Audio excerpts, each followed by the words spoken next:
To measure network performance and to potentially detect cases of throttling, you can learn all about MLab and their NTT speed test.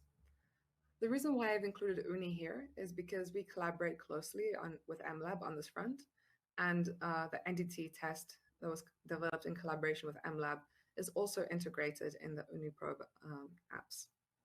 You will learn all about MLab as well as part of this training within the next sessions, and you'll learn all the details about their NTT speed test and how you can run it and so on. The types of questions that you can ask and you can address with this type of data include, what is the speed of my network?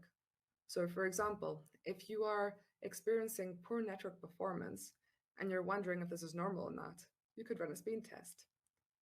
However, it may be interesting to do this over a longer period of time and over many different networks in order to have a sort of baseline for comparison.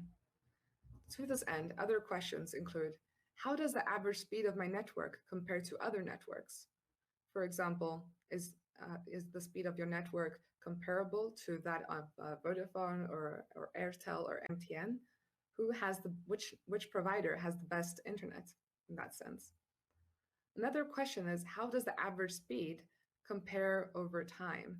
And I think this is a very important question because you would need to see if, in order to determine if throttling is potentially occurring, if the performance and the speed of your network is reduced, the question is reduced in comparison to what?